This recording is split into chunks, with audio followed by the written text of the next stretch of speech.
A pergunta é, o governo vai arrecadar, mas a doméstica, como dizia o Alborguete, tudo que pinta de novo, pinta no Banco Central do Povo.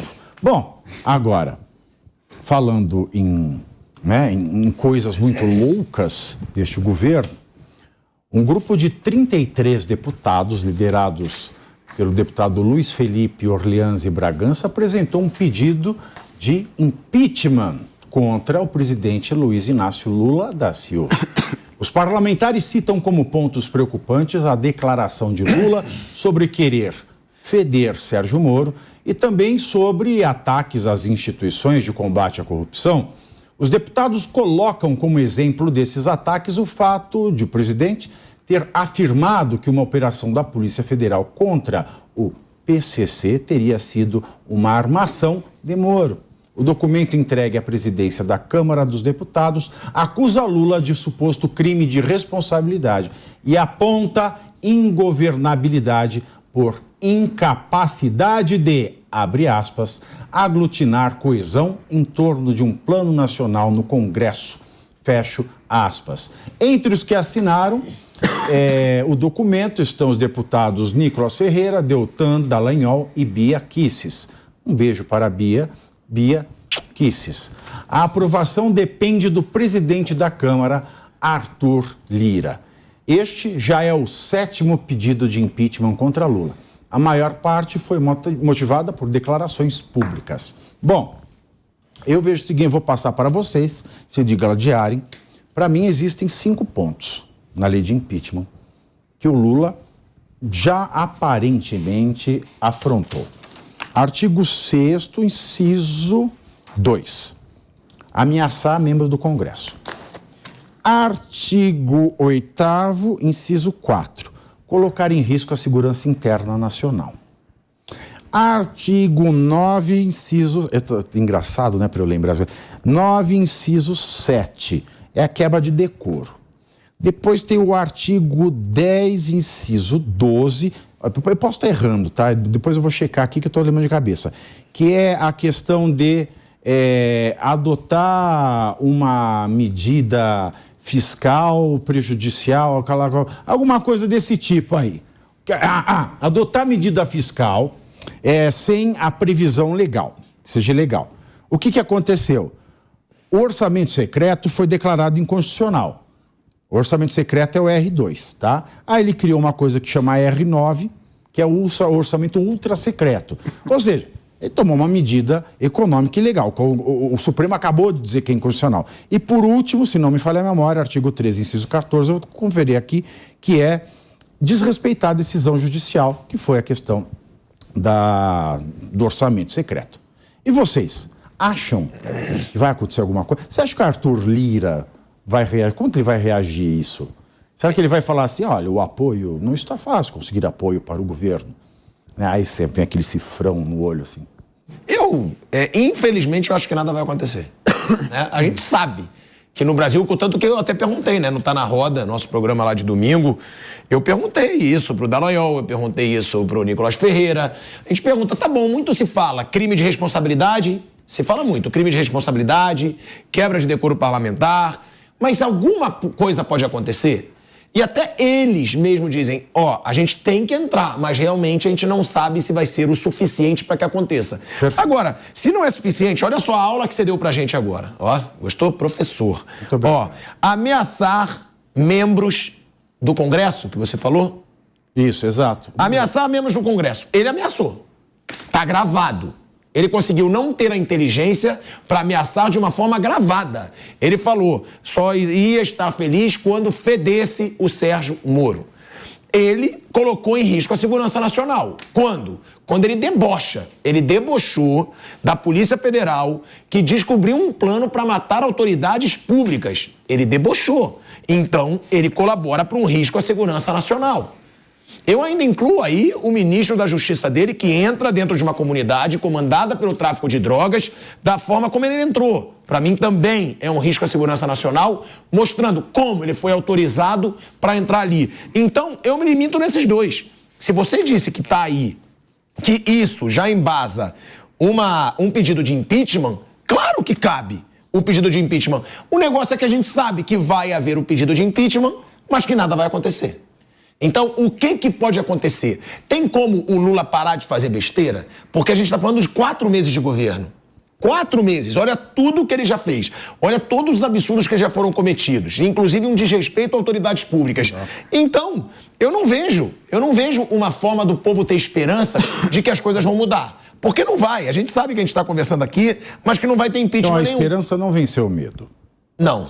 Olha, Kobayashi, eu falei tudo certo menos o último. É 6, inciso 2, 8º, inciso 4, 9º, inciso 7º, 10º, inciso 12 e o 12, inciso 13.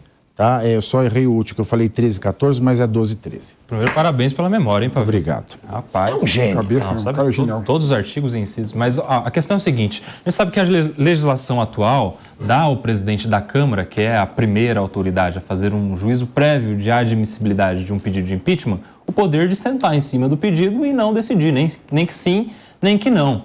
A gente sabe que todos os ex-presidentes também recebiam vários pedidos de impeachment e poucas vezes a gente viu isso ter alguma relevância, como, por exemplo, no caso da ex-presidente Dilma Rousseff. A gente teve até um movimento em relação ao presidente Temer, mas agora, no início do governo, provavelmente isso não vai virar nada. Isso aí vai ficar lá só para servir como notícia, repercussão e capitalização política para fazer uma fumaça que é preciso ser feita em relação ao governo federal por todas as barbaridades que o presidente Lula vem fazendo já nesses primeiros meses de governo. Ele já está notando isso, né? A gente viu que a maior parte desses pedidos são em relação aos seus discursos e ele já notou, se reservou um pouco, foi refletir, esfriar a cabeça. Alguém deve ter falado para ele que ele está falando muita bobagem. É isso, Felipe. Alguém deve ter falado para ele que ele está falando muita bobagem e agora ele precisa começar a melhorar o seu discurso. Sob pena, inclusive, de cometer o mesmo erro que o ex-presidente Bolsonaro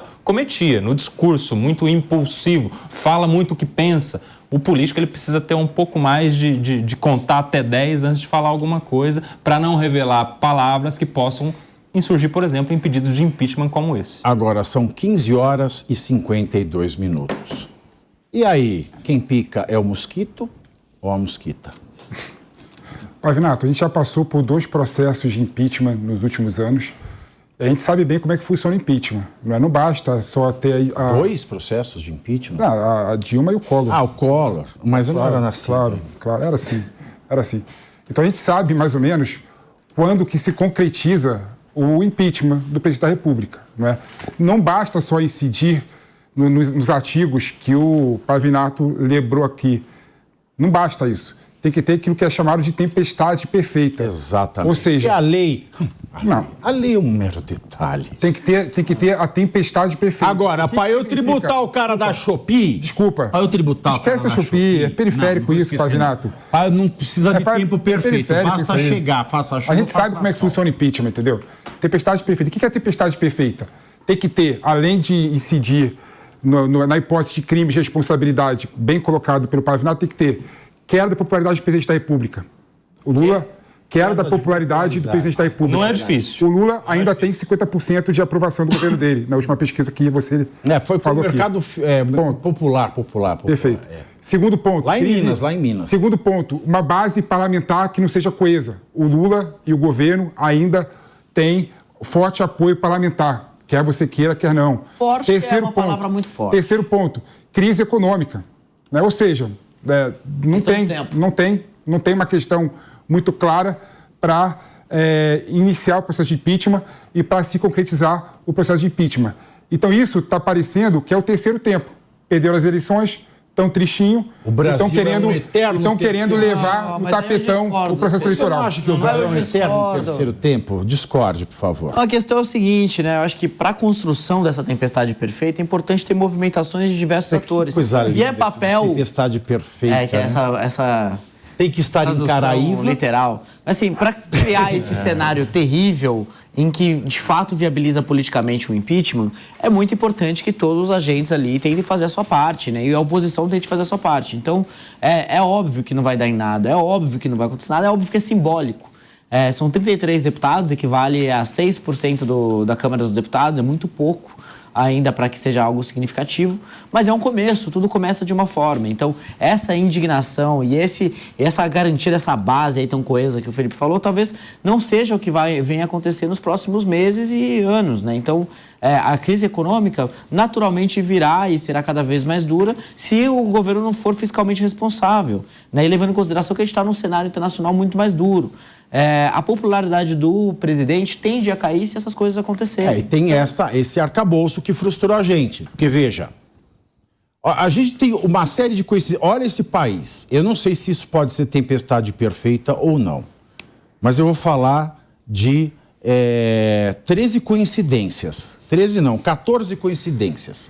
São só coincidências, tá? Prestem atenção. Se isso não é uma tempestade, meu amigo, é um dilúvio para mim. É o dilúvio. Cadê o povo na rua? 14... Ah, não pode. Não pode. Cadê o povo... Malandrão. Ó, 14 coincidências. São coincidências. Eu reitero, são coincidências que precisam ser explicadas no nosso CPMI. Primeiro, campanha Boné CPX. Segundo, comemoração do resultado da eleição no sistema carcerário. Terceiro, feder vingar Sérgio Moro. Quarto, Dino na maré, sem segurança. Quinto, Dino no Rio Grande do Norte, com segurança, porque a facção lá é rival do Comando Vermelho. Depois, planos para matar Sérgio Moro. Depois, ajuda para o sistema carcerário do Rio Grande do Norte está mais rápida que para as vítimas do litoral norte de São Paulo. Depois, Lula falar que é a armação do Moro, a operação da Polícia Federal. Depois, o e-mail Lula livre. Repito, é tudo coincidência. Nada que... É tudo coincidência. Mas é uma sequência de coisas, de fatos. A não ser que o Estadão publicou fake news.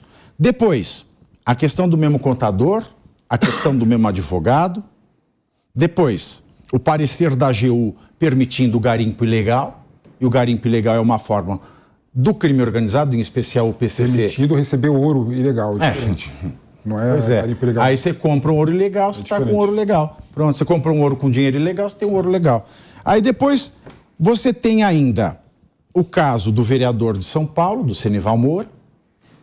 E depois você tem a gravação, que saiu em toda a mídia, que é a gravação do Elias do PCC. E coloca uma 15ª. O desarmamento, ou seja, a dificuldade para o armamento legal, mas nada sendo feito para o armamento ilegal, que só ajuda. E o dia 8 de janeiro? E o dia 8 de janeiro? Tem o dia 8 de janeiro. O Dino sabia realmente? Não, mas isso não tem nada a ver com o crime organizado. Eu estou fazendo... São 15 sequências de coincidências. São coincidências. Com crime organizado. Depois, na economia, o arcabouço não vem, a pressão sobre o PC não veio. Veio esse rascunho, gente. Aí tem a Dilma na China. Bom, o que a gente pode esperar de bom? A gente vai esperar Noé fazer uma arca na qual nós não estaremos dentro para reagir? Por quê? Basta você ter boa vontade que você não compreende nada. E aí os parceiros brasileiros que põem dinheiro no banco de investimento do BRICS recebem esse presente que é a presidente Dilma. Enfim, o que dá para esperar desse país? Para mim, nada. E sobre isso que você fez, isso aí, Felipe, não é uma tempestade? Não. Não? É uma marolinha. Não, tempestade perfeita é o povo na rua, gente. Povo na rua, economia ruim e sem base parlamentar. Sabe que não vai rolar. O povo na rua não pode, a gente sabe disso. Sabe que não vai rolar o povo na rua. A gente sabe que não pode. Por que não Não pode? vai rolar o povo na rua. Claro que pode. Não pode, Felipe. Aí o medo. Claro que E pode. o medo? A questão, eu concordo Olha nesse que barato. ponto com o Felipe, que a gente precisa ainda de bastante tempo aí para conseguir, não para conseguir, mas para observar um cenário de deterioração desse governo que viabilize aí a aceitação de algum pedido de impeachment. Eu acho que é uma construção que a oposição vai querer fazer ao longo do tempo. Os resultados econômicos vão vir naturalmente ruins, né, por conta das decisões políticas e econômicas frustradas, né, e o clima vai se formar ao longo do tempo, porque eu realmente não vejo um prognóstico positivo do que esse governo tem a entregar nos próximos meses e anos, uma vez que a gente nem tem 100 dias de fato de governo, já está um desastre completo, né? Então, 90 dias de governo, 3 meses hoje, hein? 100 dias e sem nada, né? 100 dias sem realizações. Isso é muito triste. É mais triste que não entender a pergunta em inglês depois de ter ouvido a pergunta falada very slowly, né? Bom,